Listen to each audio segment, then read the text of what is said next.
se lève. Une étoile éclaire le chemin du savoir. L'université Notre-Dame du Kasaï chante aujourd'hui la sagesse, la foi et l'espérance.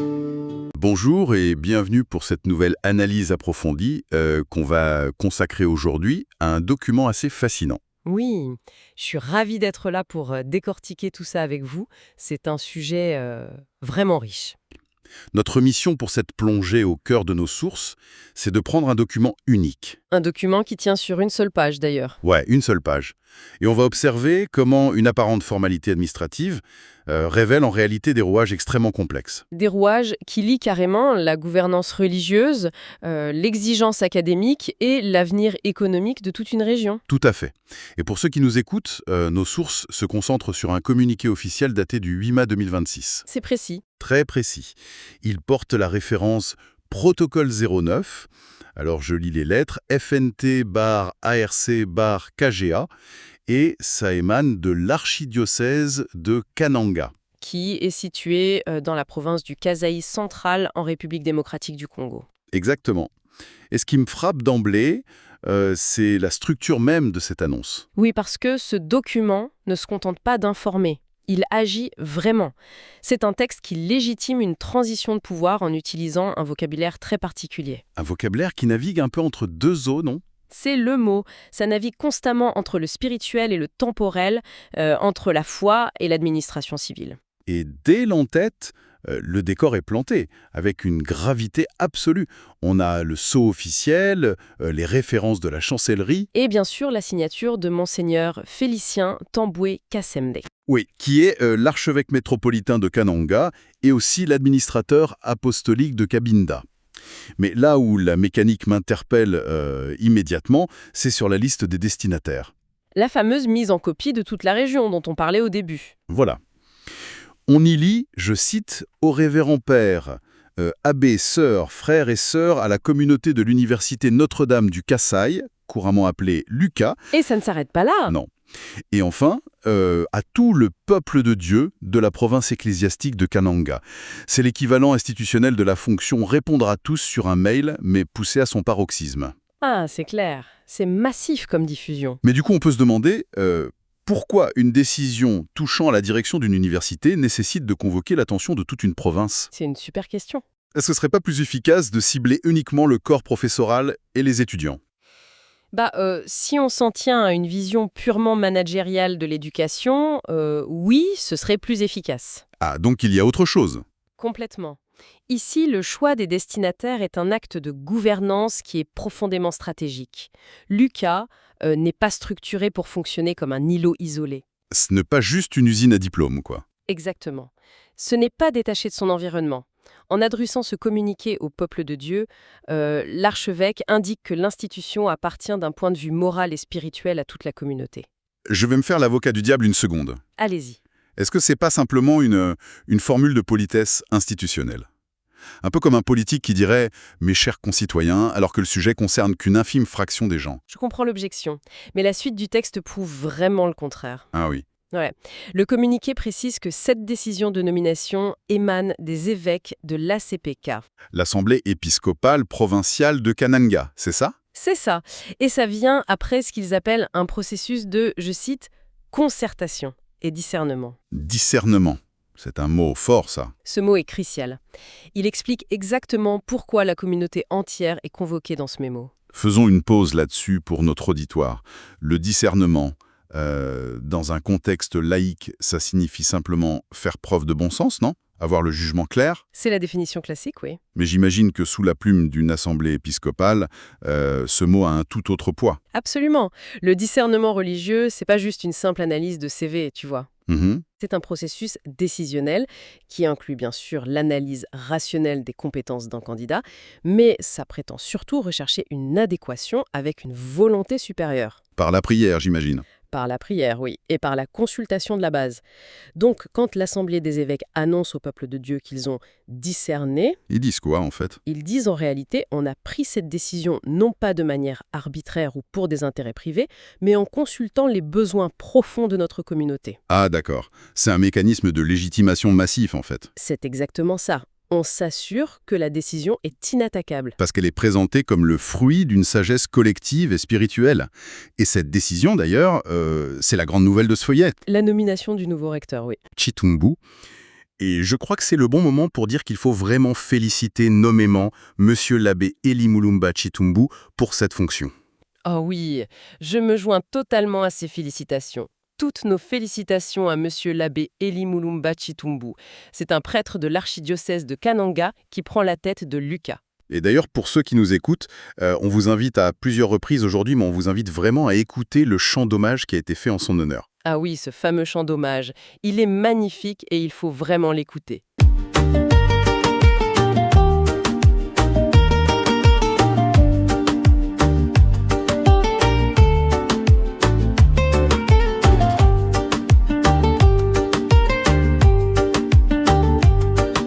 Dans les terres bénies du grand Kasaï central, résonne un appel noble et providentiel. Les évêques unis dans la foi et la sagesse ont choisi un guide pour porter la jeunesse. Monsieur l'abbé Eli Mulumba Chitumbu, serviteur humble au cœur toujours debout, te voici appelé pour conduire l'avenir, là où science et foi apprennent à grandir. Avec courage et lumière, avec amour et prière, tu viens rallumer l'espoir dans les amphithéâtres du savoir. Honneur, honneur au recteur Mulumba, à Lucas, ton étoile brillera. Pour la science et la foi, pour notre peuple entier, tu portes le flambeau de la dignité. Eli Chitumbu, guide de la jeunesse, ton nom résonne comme une promesse. Que Dieu bénisse ton ministère nouveau et fasse fleurir Lucas toujours plus haut, succédant avec grâce aux bâtisseurs d'hier. Tu écris aujourd'hui des pages de lumière, mission pastorale et mission académique, pour une université forte et authentique. Que la sagesse divine accompagne tes pas, que la paix et l'excellence demeurent sous ton bras, dans les salles de cours comme dans les cœurs. Que grandisse la vérité, la justice et l'honneur. Peuple de Dieu, étudiants, partenaires, levons nos voix dans cette grande lumière. Accueillons ce pasteur, ce savant inspiré, au service du savoir et de l'humanité. Du Kasaï jusqu'aux horizons lointains, que rayonne Lucas sur les chemins africains. Car une université bâtie dans la foi devient un phare pour les peuples et leurs droits. Honneur, honneur au recteur Mulumba, à Lucas, ton étoile brillera. Pour la science, la foi et le Kasaï central,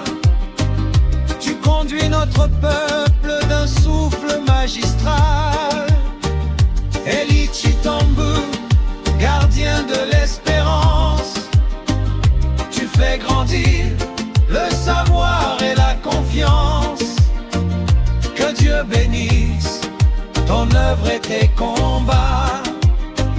Recteur Moulomba, l'avenir marche avec toi.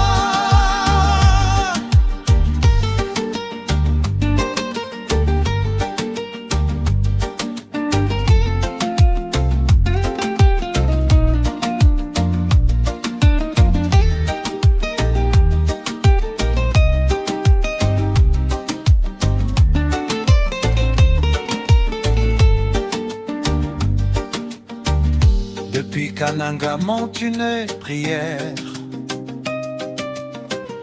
pour cette mission noble et exemplaire. Que Notre-Dame veille sur l'université et que Dieu bénisse cette nouvelle autorité. Félicitations, Monsieur l'abbé Ly Mulomba Chitumbu, pour Lucas, pour la jeunesse, pour le Kasaï et pour l'éternité.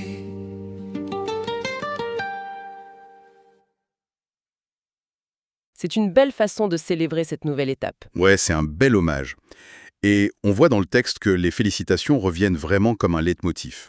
Des félicitations qui, en y regardant de plus près, ressemblent presque à un avertissement bienveillant sur la lourdeur de la tâche qui l'attend. C'est la sensation que j'ai eue en lisant. On le félicite abondamment, mais avant même de détailler ce qu'il va devoir faire, le communiqué fait un geste stratégique hyper intéressant. Envers l'ancienne direction, Voilà. Les évêques expriment leur vive gratitude et leur sincère remerciement à la rectrice sortante. Ils louent le travail, et là je cite, abattu au service de l'excellence académique et du rayonnement de l'université. c'est un passage très important. On pourrait se dire que c'est juste de l'étiquette classique. Mais pourquoi insister autant sur le terme excellence académique de l'ancienne direction, pile au moment où l'on nomme un nouvel homme? Parce que c'est une manière très élégante, mais très ferme, de fixer la ligne de base pour le nouveau recteur. Pour Monsieur l'abbé Ly Mulomba Chitumbu donc. Oui. Dans la gestion des grandes institutions, une passation de pouvoir, c'est toujours un moment de vulnérabilité, tu vois. Ah ouais, les étudiants s'inquiètent, les bailleurs de fonds se posent des questions. Exactement. Donc en gravant dans le marbre officiel que la rectrice sortante a atteint un standard d'excellence académique, la hiérarchie valide l'héritage de l'institution. C'est une façon de dire, voici le niveau minimum requis. C'est ça. Votre point de départ, c'est l'excellence déjà acquise. Ça neutralise toute idée de rupture brutale. Donc sous couvert de remerciements diplomatiques, c'est un vrai cahier des charges qui est implicitement transmis. C'est fascinant. Et ce cahier des charges, d'ailleurs, il est double. Et parlons-en. C'est là que le document dévoile son véritable paradoxe intellectuel. Le communiqué définit la fonction du nouveau recteur comme une nouvelle mission intellectuelle et pastorale. Une juxtaposition de mots très puissante. Puissante, ouais. Mais aussi un peu contradictoire, non? Concrètement, diriger une université, c'est gérer des budgets, optimiser des infrastructures, s'assurer que les labos tournent. C'est très prosaïque. C'est le côté matériel, oui. Alors qu'une chaire pastorale, c'est le soin des âmes. Comment est-ce possible, de manière réaliste, qu'un seul individu puisse piloter la santé d'un laboratoire de recherche et la santé spirituelle de milliers d'étudiants? C'est vrai que ça paraît immense. Est-ce que ces deux forces finissent pas par s'annuler? C'est une objection super naturelle pour nous aujourd'hui. Surtout si l'on regarde l'éducation à travers le prisme de la spécialisation moderne, tu vois, où chaque tâche est compartimentée. Le prof de bio fait de la bio et le psychologue gère le bien-être. Exact. Mais le projet éducatif d'une université d'obédience catholique comme l'UQA repose sur le refus catégorique de cette séparation. Ah bon, hein? La mission intellectuelle n'est pas du tout perçue comme un concurrent de la mission pastorale. Elle en est le véhicule. Il va falloir m'expliquer cette mécanique. Parce que sur le papier, chercher la vérité scientifique, ça s'aligne pas toujours facilement avec le dogme. Et c'est là toute la subtilité du texte. La mission intellectuelle couvre la rigueur méthodologique, l'esprit critique, l'innovation en droit ou en ingénierie. La mécanique de la pensée, quoi. Voilà.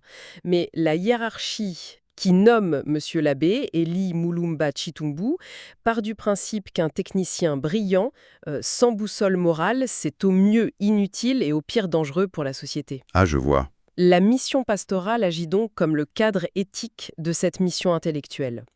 Le recteur est garant que l'université produit des citoyens conscients de leurs responsabilités envers les autres. Si je résume, on lui demande pas juste de créer des professionnels compétents, mais des individus dont les compétences sont guidées par une éthique de service. C'est exactement ça.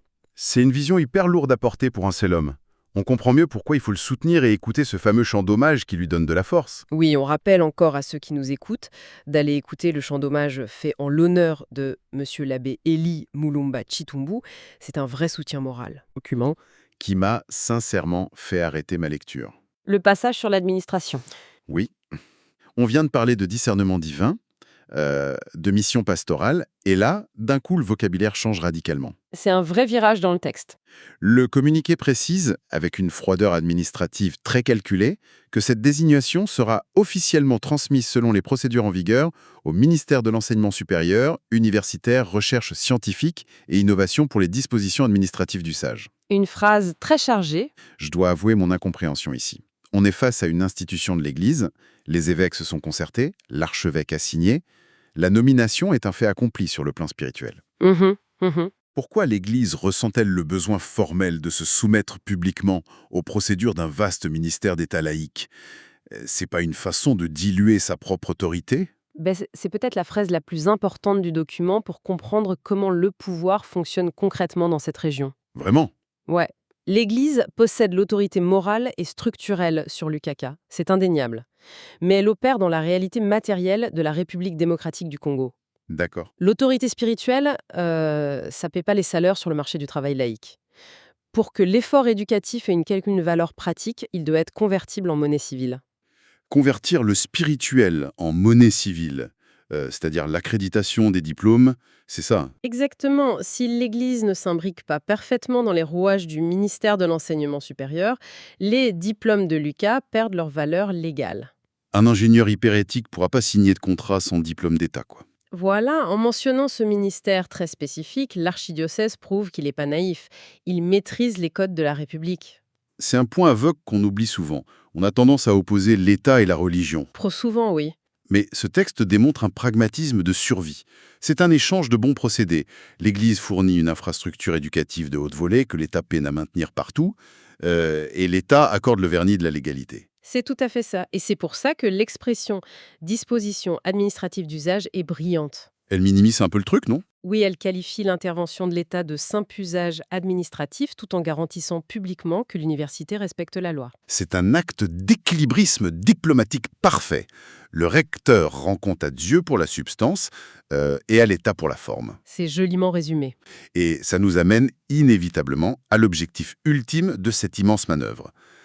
L'Église déploie son point moral, elle nomme prudemment Monsieur l'abbé Élie Mulumba Chitumbu. Qu'on félicite encore au passage. Qu'on félicite encore vivement, et elle navigue dans la bureaucratie d'État. Tout ça demande une énergie considérable. Pourquoi faire au final? La réponse arrive dans la conclusion. Sous la forme d'une prière, ouais. L'archevêque implore que l'esprit de sagesse accompagne le nouveau recteur pour, et je cite, « porter toujours plus haut le flambeau de l'UQA au service de la jeunesse et du développement de la province. » On quitte le terrain bureaucratique, là. On entre dans une mission de sauvetage. C'est plus seulement de l'éducation, c'est une question de survie régionale, non? Le choix des mots laisse aucun doute. On parle pas de faire briller Lucarin pour des classements internationaux abstraits. Non, le flambeau a une fonction utilitaire. Éclairer la jeunesse et développer le Kasaï central. Le document fait un lien direct entre la réussite d'une institution académique et la viabilité économique de toute une province. Mais là, on retombe sur le problème d'échelle. Même avec le meilleur discernement, Monsieur l'abbé Élie Mulumba Chitumbu peut pas porter seul le développement de millions d'habitants. C'est herculéen. Et c'est pour ça que la dernière instruction est un appel à la mobilisation générale. L'appel aux partenaires éducatifs. Oui, il invite explicitement la communauté des fidèles et les partenaires éducatifs à l'accueillir avec foi et esprit de collaboration. Et concrètement, on parle de qui derrière ces mots un peu vagues? Des donateurs. On parle surtout de l'ensemble de l'élite scientifique de Kananga. L'élite locale, oui. Ce passage est une invitation claire et pressante à toute cette élite scientifique de la région de Kananga à accueillir le nouveau recteur et surtout à l'accompagner dans ses nouvelles responsabilités. Il faut vraiment que l'élite scientifique de Kananga réponde à cet appel pour l'accueillir et l'accompagner dans ses nouvelles responsabilités. C'est un aveu de l'archidiocèse, en fait. L'institution fournit le leader, mais l'exécution du développement nécessite les cerveaux, les chercheurs et les experts locaux. C'est un appel aux armes de l'intellect, en somme.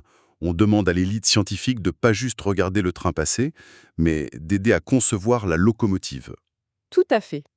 L'institution compte sur son arrivée pour redynamiser les synergies locales. Si le labo de biologie trouve une solution agronomique, si la fac de droit forme des magistrats intègres, c'est tout l'écosystème qui en bénéficie. Exactement. L'esprit de collaboration, c'est pas une suggestion aimable, c'est une condition sine qua non de réussite.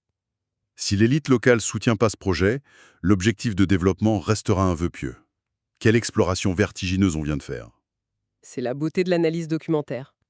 On est parti d'un simple communiqué du 8 mai 2026 qu'on aurait pu survoler et on a découvert un traité complet sur le pouvoir, l'éducation et la diplomatie. On a vu comment une institution d'église légitime son action par le spirituel, tout en verrouillant sa crédibilité par une soumission aux règles d'un État laïque. Et on a vu comment la nomination de M. l'abbé Élie Moulomba Chitumbu, à qui on adresse toutes nos félicitations et dont on rappelle encore une fois le très beau chant d'hommage à écouter, se transforme en appel à la mobilisation pour sauver l'avenir d'une province. C'est une charge titanesque. Absolument.